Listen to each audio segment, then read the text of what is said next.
So yesterday we talked a little bit about the update coming out for World War II, but today it actually dropped. As we mentioned in yesterday's video, it came out in preparation for the Winter Siege event starting tomorrow at 1 p.m. Eastern Standard Time, 10 a.m. Pacific Standard Time, and I believe that is 6 p.m. GMT if I'm not mistaken.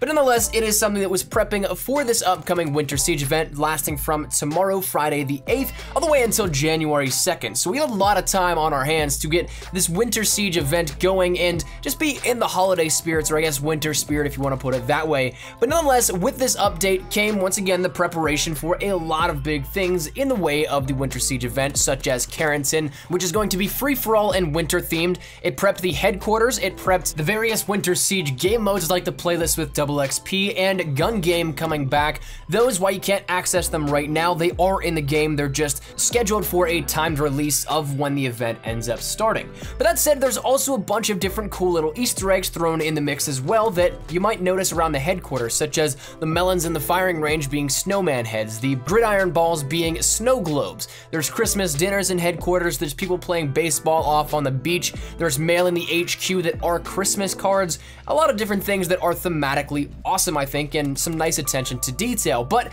all this is well and dandy and swell and everything, but what about the actual changes? What about some things that we can take a look at that affect our gameplay right now immediately? So today in this one, we're gonna be breaking down 12 things across both public matches, ranked plays, zombies, all that good stuff. 12 things that we can take a look at from this patch and really say, you know what, that's a substantial change. So there are a bunch of different things that we won't be detailing. I'll leave the link down there in the description below to the official Reddit post with the patch notes and everything if you guys wanna take a look at the full thing. But for the stuff that I think you guys should know about, we talking about that in this one. So first things first, let's jump right into this and talk a little bit about some technical stuff. You guys remember the prestige glitch? That was something in which we supposedly had that fixed with the last update a week ago, but according to some people that I even saw on Reddit's post-patch from last week, you could still do it. Unfortunately, it was something that was still a little bit of a bug. I don't know if it was a little bit tougher. I, of course, didn't try it. I'm not trying to risk my account just to get a couple of levels faster.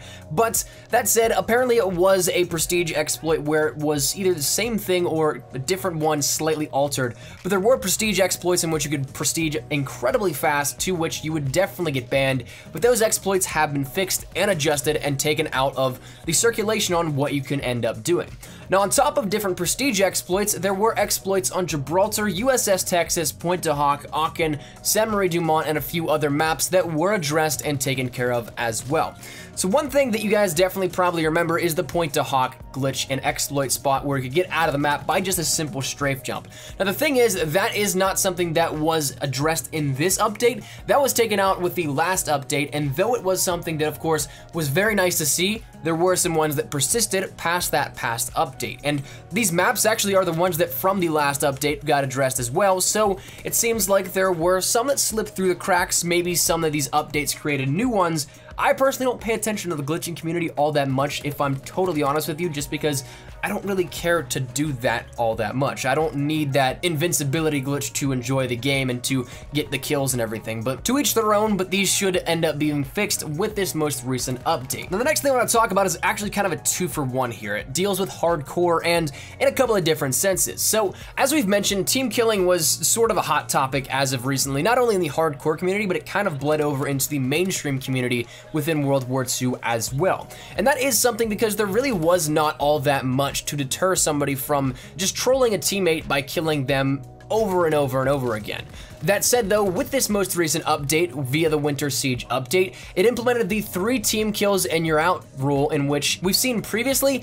I personally would have probably preferred Ricochet as the penalty, simply because a lot of the times you can run across some teammates that will just jump in front of your bullets, or if you have a streak, that's something that, say if you have the carpet bomb in hardcore, which probably I would never recommend anyway, but say you have it on and you drop it, you accidentally kill a couple of teammates and you're out just immediately. You could be streaking, you could be having a great game, you could be carrying your team to victory, but it wouldn't matter. So that said, it is something in which the 3 team kills and you're out rule is implemented instead of the Ricochet that a lot of people were kind of asking for. So it is a fix. I don't know if it's exactly what everybody was hoping for, but it is what it is. Then also in hardcore, the team inflicted deaths on your combat record, those are now being nullified and no longer tracked. So while yes, you could have been killed a dozen times and have 12 deaths only because of that in a game, previously that would be the case, but now moving forward, it will not track not only in-game, but also on your combat record. So that one, I think, is probably one of the biggest changes we could have to the hardcore modes. But that said, that moves us over into the next thing in which I want to talk about, in which this is one that really kind of surprised me because it kind of disproves something that we've talked about previously, in which one of the big factors in why it feels like we're not gaining XP so fast is the medal XP. Previously, it looked like all signs pointed towards not getting any XP whatsoever from medals. However, this was then detailed in this most recent update, in which it says it fixed a UI issue where XP earned from medals was not displaying, leading players to think they were not getting XP. So therefore, by this statement, it says that we've always been getting XP from medals, but to what amounts, I guess we don't exactly know, but apparently it's been there the entire time. So I guess there's no real way to check this for ourselves, but we'll take the word here for this. I guess we were wrong, and I'll totally own up to thinking that was the case, in which we weren't getting medal XP previously.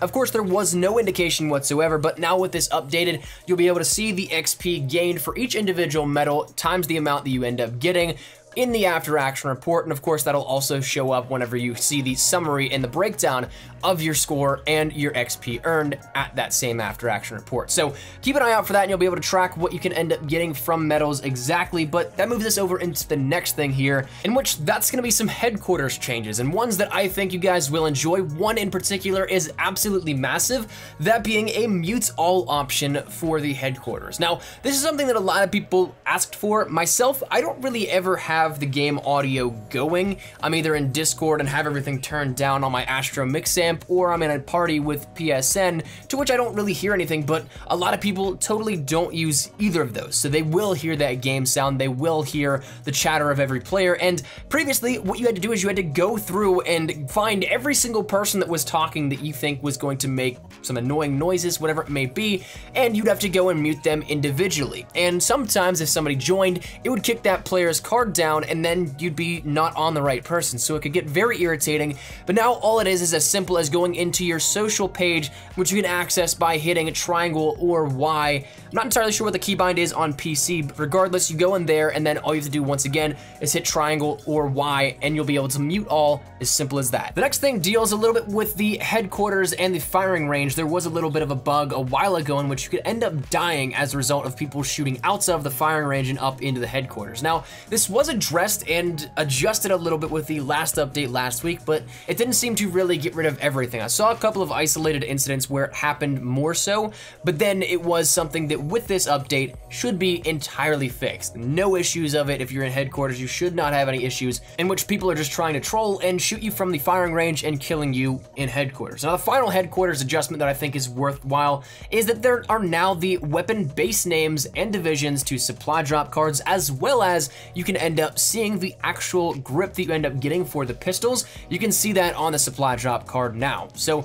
previously it didn't show you any of the artwork or anything like that. It just showed you that you had a legendary, common, rare, epic, whatever it may be of that pistol grip, but now it shows you exactly what it looks like and exactly what you got. So it's pretty cool. I think a nice little just adjustment to what you can see visually when you open it up, instead of having to guess and try and look for it throughout your menus. But that said, that's gonna move us over into some weapon changes. There wasn't all that much in terms of balancing or readjustments to weapons, but there were some things that address some intricacies about the weapons that you might have noticed. So the first thing being that it fixed the hipfire inconsistencies on the STG-44.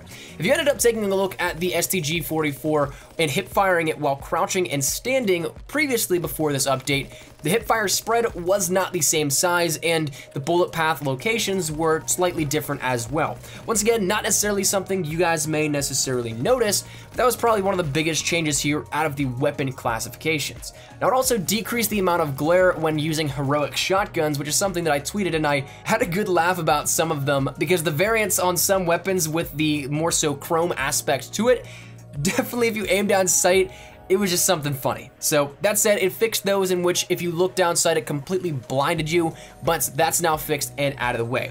Now, as for ranked play changes, there's only one that I think is of major importance, that being the fact that global stats are now tracked differently. It didn't detail to what extent, but I would imagine that not everything exactly as we see it in ranked play is now tracked on the public and global statistics. So perhaps it ends up not counting your wins, losses, maybe still your score per minute, but it is something that has now been adjusted and not everything transfers over, if anything at all. But that said, it's going to lead us into the final two things we're going to touch on briefly, that being zombies changes. And these ones are big ones, of course, because the first one being that it fixed an issue where players would lose all XP from a match upon leaving that match. So you could play for hours, grind out, get a couple levels down and under your belt, and you would lose all of it if you ended up leaving that match. So that's something that has been fixed. Anything that you end up getting does stick to your account and you can progress through the ranks even further. And the final thing being, to round out the entirety of this update and things that I think you should know, is that it fixed an issue where players cannot open supply drops after prestiging. A little bit of a prestige glitch or exploit, I guess, that was inadvertent. You didn't really go for it, but something that definitely happened within zombies that deterred you from being able to use other portions of the game. So that said, once again, there is a lot more on the table with this update. It was a rather large update, and especially when you take out the content still that is coming, the stuff that we got today was still a large number of things. So that said, if you guys want to see the full thing, I'll leave the link down there in the description below if you guys want to check it out. But I thought I'd let you guys know what I thought was important here, what some of the big key factors were, so I could maybe do a little bit of a recap of what you need to know out of this. So hopefully you guys enjoyed, hopefully this helped you out in some way, shape, or form. Let me know your thoughts down there in the comment section down below. What do you guys think of this update? What do you think of this patch? Is there anything you guys would have hoped was going to be fixed? Is there anything that you guys are glad was fixed or adjusted? Whatever it may be, feel free to let me know down there in the comment section down below. But hopefully you guys enjoyed the video, and if you guys did, make sure you drop a like down below. And of course, if you guys are new to the channel, make sure you guys subscribe to stay up to date with everything we have here regarding Call of Duty World War II. We're going to be killing it with the content coming up, and of course, I think we might try and even bust out some streams tomorrow of the new content. So make sure you guys stick it right here if you guys don't want to miss anything in regards to the best class setups, tips, tricks, news, information, leaks, breakdowns, all that good stuff. We got you covered here up on the channel. And finally, if you guys want to follow me over on Twitter, that's the best place to get connected with me outside of YouTube. I practically live on Twitter, so if you guys want to strike up a conversation, ask me a question, whatever it may be, link is down there in the description below. But all that said, out of the way, hope you guys have a fantastic day. Thanks so much for watching. Mine is an espresso. I'll see you guys later. Take care, and peace.